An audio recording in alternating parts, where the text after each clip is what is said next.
बच्चों, इस वीडियो में हम कक्षा 10वीं विषय विज्ञान विषय के तिमाही परीक्षा के पेपर के लिए कुछ महत्वपूर्ण ऑब्जेक्टिव के बारे में चर्चा करने वाले हैं, जो कि बहुत ही ज़्यादा इम्पोर्टेंट है परीक्षा की दृष्टि से। इन्हें आप अच्छे तरीके से तैयार करके पेपर देने जाइए। तो हम प्रारंभ करते हैं। प्रश्न क्रमांक 1, सही जोड़ी मिलाइए। तो बच्चों,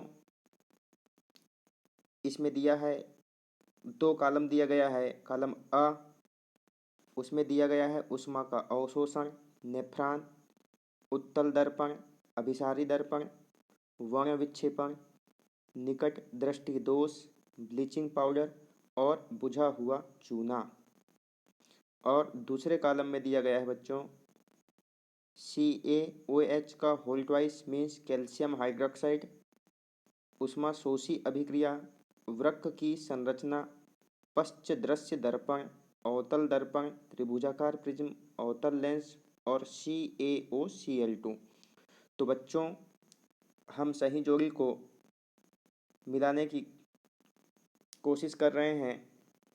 तो बच्चों, ऊष्मा का अवशोषण दूसरे कॉलम में मिलेगा ऊष्मा शोषी अभिक्रिया से।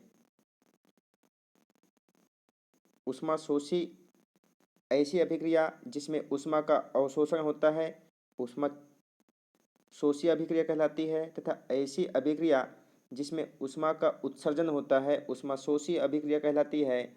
तो बच्चों, पहले ऑप्शन का सही आंसर होगा ऊष्मा शोषी अभिक्रिया।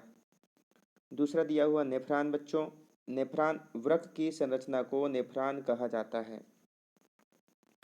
तीसरा ऑप्शन दिया है बच्चों उत्तल दर्पण।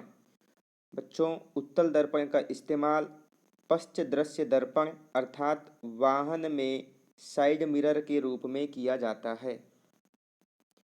दूसरा ऑप्शन दिया है बच्चों अभिसारी दर्पण। अभिसारी दर्पण बच्चों अवतल दर्पण का ही दूसरा नाम अभिसारी दर्पण होता है। और बच्चों, एक यहाँ पे पॉइंट याद रखेंगे आप, अपसारी दर्पण, उत्तल दर्पण का दूसरा नाम अपसारी दर्पण होता है। अगला बिंदु दिया गया है बच्चों वर्ण विक्षेपण। बच्चों, वर्ण विक्षेपण के लिए हम त्रिभुजाकार प्रिज्म का इस्तेमाल करते हैं। निकट दृष्टि दोष। बच्चों, निकट दृष्टि दोष में अवतल लेंस का इस्तेमाल किया जाता है।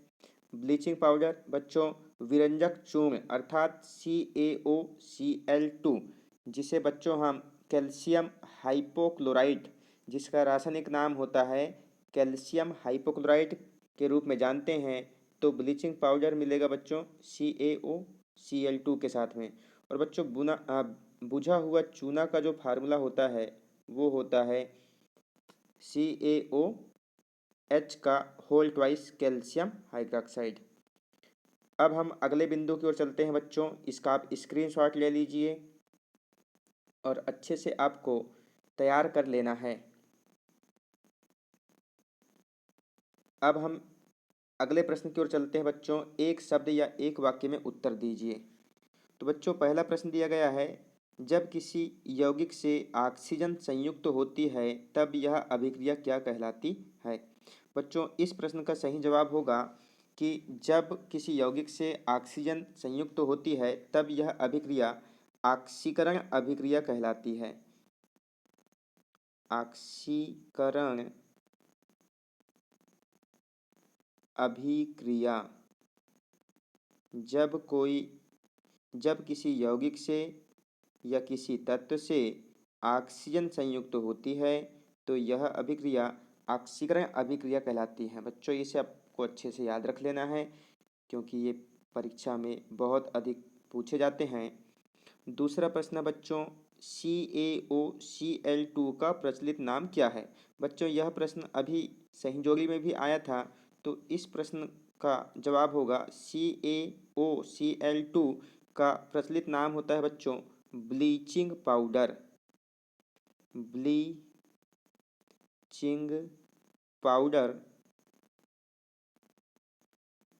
और बच्चों, इसे हम रासायनिक नाम के रूप में लिखना चाहे तो इसका रासायनिक नाम होता है कैल्शियम हाइपोक्लोराइड। हाइपोक्लोराइड। अगले प्रश्न की ओर चलते हैं बच्चों। अगला प्रश्न दिया गया है, वायु की अनुपस्थिति में होने वाले श्वसन को क्या कहा जाता है? जो इसका सही जवाब होगा, वायु की अनुपस्थिति में होने वाले श्वसन को अनाक्षी श्वसन कहा जाता है।